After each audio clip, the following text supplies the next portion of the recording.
Hello guys, welcome to my channel quant with Saurabh. आज मैं आपके सामने ट्रायंगल इनइक्वालिटी का पार्ट 3 लेके आया हूँ, जिसमें एक्यूट एंगल और ऑब्ट्यूज एंगल ट्रायंगल से रिलेटेड क्वेश्चन मैं आपको समझाऊंगा और एग्ज़ाम में किस प्रकार से क्वेश्चन बन सकते हैं वो भी आपको दिखाऊंगा। आइए देखते हैं क्वेश्चन।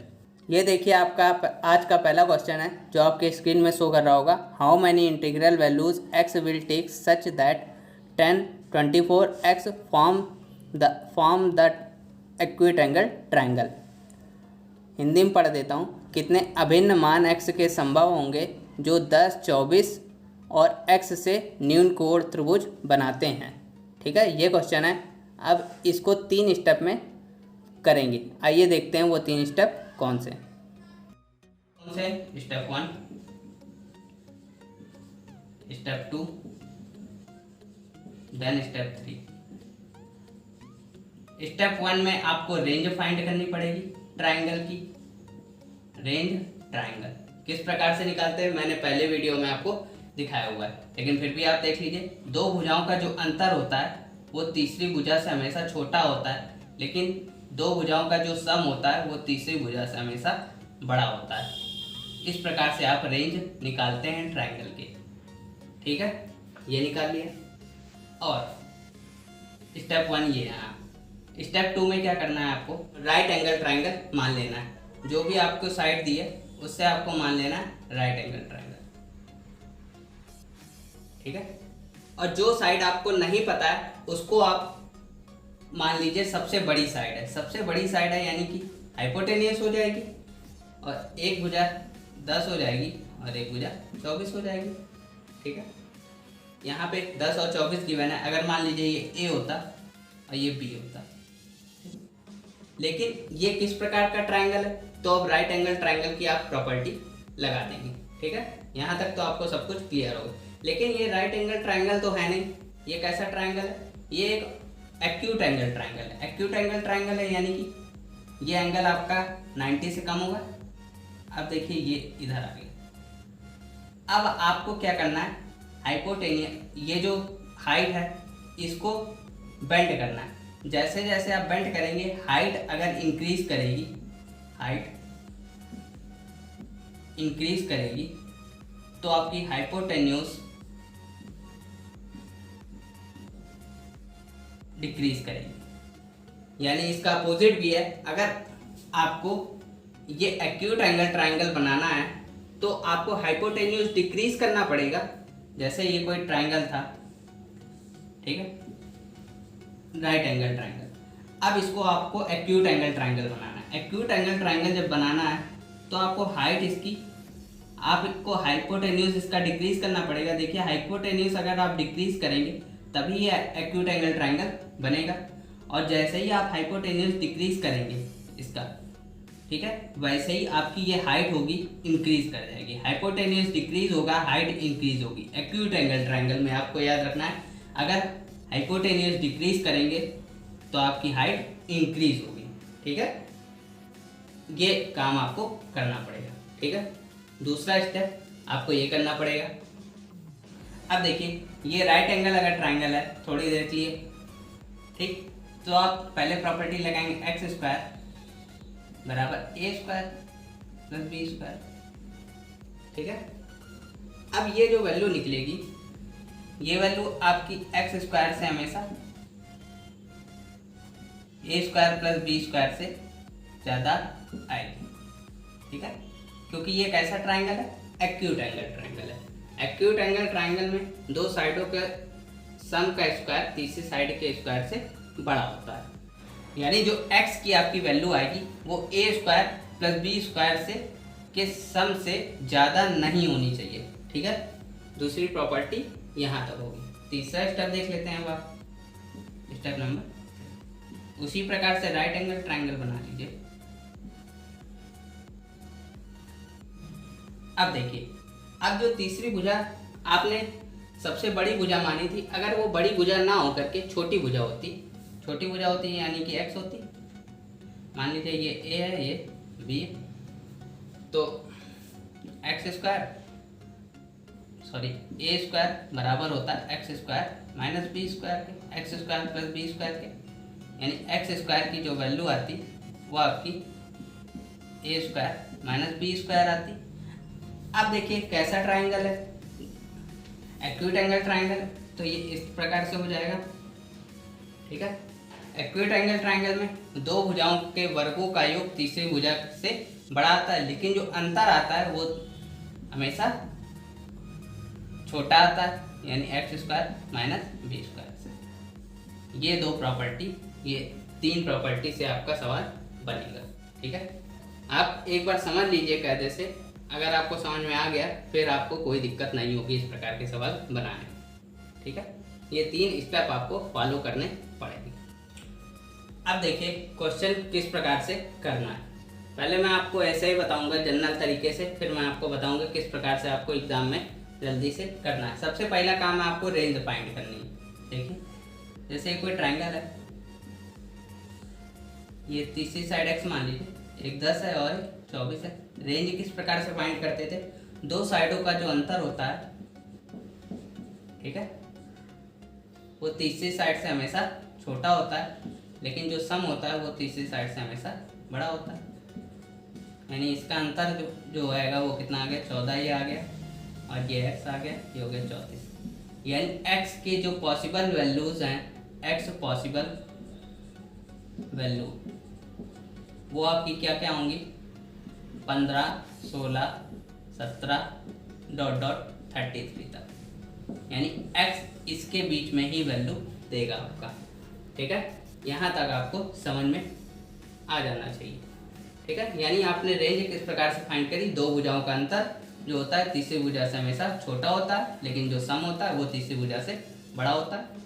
आपने इस प्रकार से ये वैल्यू फाइंड कर ली। यानी x की वैल्यू कहाँ से कहाँ तक होंगी, 14 से बड़ी होगी लेकिन 34 से छोटी होगी। ठीक है, इंटीजर वैल्यू आपको बतानी है तो इंटीजर वैल्यू ही आप लेंगे, पॉइंट वाली वैल्यू आपको कोई मतलब नहीं। ठीक है, ये आ गया आपका पहला स्टेप। अब देखिए दूसरा स्टेप आपका क्या था, मैंने आपसे कहा था कि अगर जो साइड आपकी नहीं पता है आप उसे सबसे बड़ी साइड मान लीजिए। सबसे बड़ी साइड मान लेंगे तो ये राइट एंगल ट्राइंगल मान लीजिए, ये x है, ये 24 है, ये 10 मान लीजिए। यानी एक्स स्क्वायर जो वैल्यू होगी वो बराबर होगी 24 का स्क्वायर प्लस 10 का स्क्वायर। ठीक है, लेकिन एक्स स्क्वायर बराबर हो गया 576 प्लस 100, यानी x की वैल्यू आ गई, एक्स स्क्वायर बराबर आ गया 676। यानी x की वैल्यू जो आ गई आपकी ये आ गई 26, ये 26 का होता है। ठीक है, अब देखिए ये था राइट एंगल ट्राइंगल के लिए। मैंने आपसे क्या कहा, राइट एंगल ट्राइंगल तो होगा नहीं, ये वैल्यू आपको एक्यूट एंगल ट्राइंगल के लिए फाइंड आउट करनी है, तो आपको ये जो हाइट है इसको बेंड करना पड़ेगा। अगर आप इसे बेंड करेंगे तो हाइपोटेन्यूज आपका छोटा हो जाएगा, यानी जो x की वैल्यू है वो 26 से तो छोटी होगी। ठीक है, इसके ऊपर आप नहीं जा सकते। अगर आप इसके ऊपर चले गए, अगर आपने इसको बढ़ा दिया तो ये एक्यूट एंगल ट्राइंगल की जगह ऑब्ट्यूज एंगल ट्राइंगल बन जाएगा। तो आपको x को छोटा करना पड़ेगा, यानी जब ये 20 अगर आप छोटा करेंगे तो ये वैल्यू 26 से ज़्यादा बड़ी नहीं हो सकती। इसकी मैक्सिमम रेंज कहाँ तक जाएगी, 26। लेकिन आपको मैक्सिमम रेंज तक नहीं जाना, अगर आप मैक्सिमम रेंज तक पहुँच गए तो ये राइट एंगल ट्राइंगल का फॉर्म हो जाएगा। ये आ गया आपका दूसरा स्टेप। अब देखिए थर्ड स्टेप में क्या था। थर्ड स्टेप में क्या था, मैंने जो साइड मानी है वो आप राइट एंगल ट्राइंगल ही आपको बनाना पड़ेगा। ये 90 है। ठीक है, अब जो तीसरी साइड है वो सबसे बड़ी साइड नहीं है, वो छोटी साइड मान लीजिए। ठीक है, ये 24 मान लीजिए, ये 10 मान लीजिए। यानी एक्स स्क्वायर प्लस 10 का स्क्वायर बराबर 24 का स्क्वायर हो जाएगा। यानी एक्स स्क्वायर प्लस 100 बराबर 576। अगर इसको उधर सब्ट्रैक्ट करेंगे एक्स स्क्वायर बराबर हो जाएगा 726। अब देखिए आपको स्क्वायर रूट्स याद होने चाहिए। अब आपको पता होना चाहिए ये किसका स्क्वायर रूट है, ये किसी का स्क्वायर रूट तो है नहीं। अब देखिए 20 का होता है स्क्वायर, 20 का होता है 2400, 21 का होता है 441, 22 का होता है 484। यानी 21 और 22 के बीच में इसकी वैल्यू होगी, तो आप कुछ भी मान लीजिए, यानी जो वैल्यू आएगी यानी 21 पॉइंट समथिंग कुछ आएगी, यानी x की वैल्यू आपकी आ गई 21 पॉइंट समथिंग कुछ भी आ गई। ठीक है, अब देखिए, लेकिन ये कैसा ट्राइंगल है? एक्यूट एंगल ट्राइंगल है। जब आप इसको इस प्रकार बेंड करेंगे, क्योंकि एक्यूट एंगल बनाना है, तो ये वैल्यू आपकी बढ़ जाएगी, यानी जो वैल्यू आएगी वो x की जो वैल्यू आएगी वो 21 से तो बड़ी ही आएगी। ठीक है, कैसे मैंने फाइंड किया? जब आपने पाइथागोरस लगा के ये वैल्यू फाइंड आउट कर ली, फिर आपको क्या करना है, ये वैल्यू जो होगी वो देखिए, क्योंकि एक्यूट एंगल ट्राइंगल है तो आपको हाइट को बेंड करना पड़ेगा, तभी एक्यूट एंगल ट्राइंगल बनेगा। जब हाइट बेंड करेंगे तो ये वैल्यू तो छोटी हो जाएगी, लेकिन हाइट आपकी इंक्रीज कर जाएगी, यानी ये जो वैल्यू होगी वो 21 से बड़ी होगी। तो यहाँ से आपने ये भी निकाल लिया। ये 3 स्टेप आपने फॉलो करके ये आपने 3 रिजल्ट निकाल लिए। अब देखिए, आपने 3 कंडीशन एक्यूट एंगल ट्राइंगल में निकाल ली। ठीक है, स्टेप 1 क्या है? 14 less than x less than 34, यानी x की वैल्यू जो होगी इसके बीच में लाई करेगी। देखिए, 15 हो सकती है, 16 हो सकती है, 17 हो सकती है, 18 हो सकती है, और फिर 19, 20, 21, 22, 23, 24, 25, 26, 27, 28, 29, 30, 31, 32, 33 एंड बस, इसके आगे आपकी वैल्यू नहीं होगी। 34 हो नहीं सकती क्योंकि ये राइट एंगल ट्रायंगल बन जाएगा फिर। ठीक है, अब देखिए 33 तक आपकी वैल्यू पॉसिबल है। अब आपसे सेकंड कंडीशन कह रहा है x जो है लेस देन है 26, यानी 26 से x की वैल्यू छोटी, यानी यहाँ से लेके यहाँ तक कोई वैल्यू पॉसिबल नहीं हो सकती। ठीक है, क्योंकि ये सारी वैल्यू 26 से बड़ी हो गई, और x की वैल्यू ग्रेटर देन है 21 से, यानी कहाँ से कहाँ तक वैल्यू होंगी, यानी x की वैल्यू इससे कम तो हो नहीं सकती। 21 से यहाँ तक कोई वैल्यू पॉसिबल नहीं हो सकती, यानी वैल्यू कौन सी बची? ये वाली वैल्यू आपकी बची। कितनी वैल्यू है? 1, 2, 3 और 4। ठीक है, इसका आंसर हो गया 4 वैल्यू आपकी एग्जिस्ट करती हैं। ठीक है, यानी x की कितनी वैल्यू पॉसिबल है? यानी x की आपकी वैल्यू पॉसिबल है 4।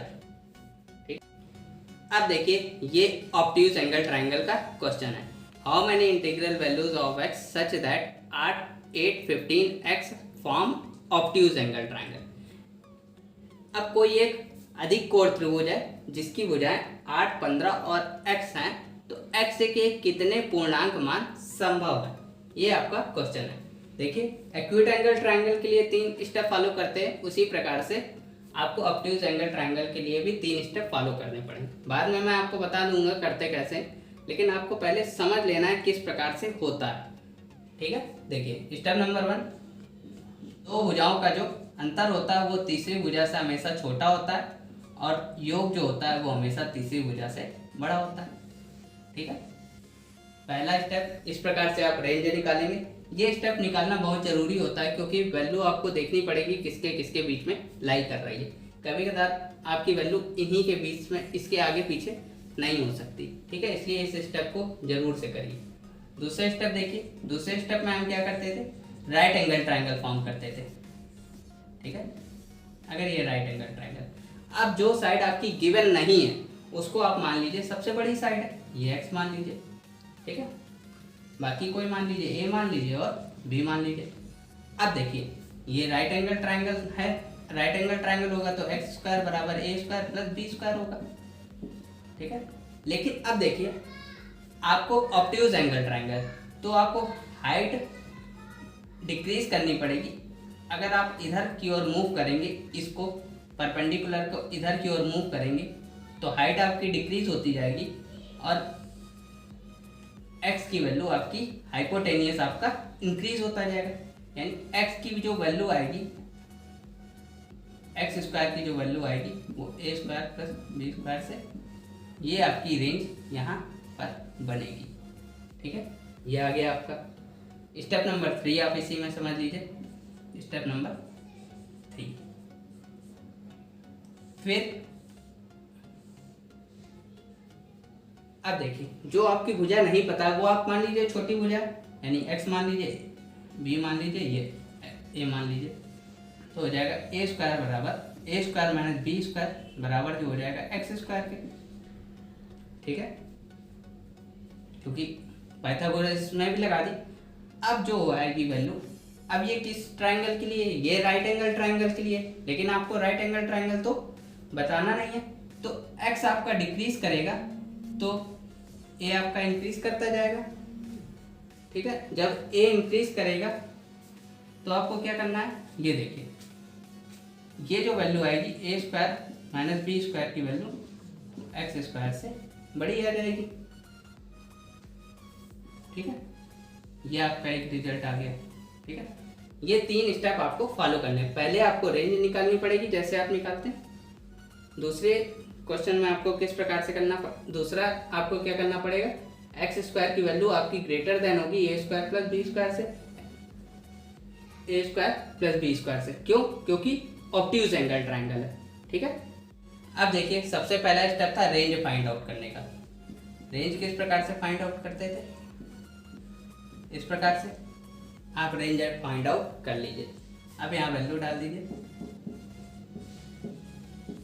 ये हो गया 15 प्लस 8, यानी ये वैल्यू हो गई 7, ये वैल्यू हो गई 23, यानी आपकी रेंज जो होगी इसके और इसके बीच में होगी। ठीक है, स्टेप नंबर 1 ये हो गया आपका। ठीक है, अब स्टेप नंबर 2 की तरफ देखते हैं। स्टेप नंबर 2 में क्या है, अब जो राइट एंगल ट्रायंगल मान लेंगे और ये जो भुजा है आपकी सबसे बड़ी भुजा मान लेंगे। स्टेप नंबर 2 में एक्स स्क्वायर बराबर होगा 15 का स्क्वायर प्लस 8 का स्क्वायर। ठीक है, एक्स स्क्वायर बराबर होगा 289, यानी एक्स की वैल्यू आ गई 17। ठीक है, अब देखिए ये कैसा ट्रायंगल है, ये राइट एंगल ट्रायंगल तो है नहीं, यानी ये वैल्यू आ गई आपकी 17, ये जो आपने x मानी थी, और एक वैल्यू 15 मान लीजिए, एक वैल्यू 8 मान लीजिए। अब लेकिन राइट एंगल ट्रायंगल तो है नहीं, इसको इधर मूव कराएंगे और ये वैल्यू आपकी 17 से बड़ी होगी, यानी x की वैल्यू जो आएगी वो इस फॉर्मेट में होगी। ठीक है, आई होप ये आपको क्लियर हो गया होगा। यानी जो आपकी x की वैल्यू आएगी वो x इज ग्रेटर देन 17 होगा। ठीक है, ये आपने सेकंड स्टेप फॉलो कर लिया। ये 2 स्टेप आपके हो गए। ठीक है, अब देखिए थर्ड स्टेप में क्या करना है आपको।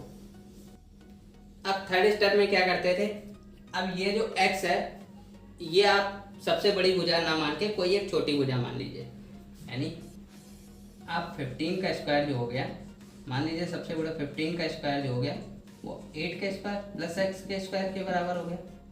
ठीक है, राइट एंगल ट्रायंगल अगर है तो ये इस प्रकार मान लीजिए, ये 15 मान लीजिए, ये 8 मान लीजिए, ये x मान लीजिए।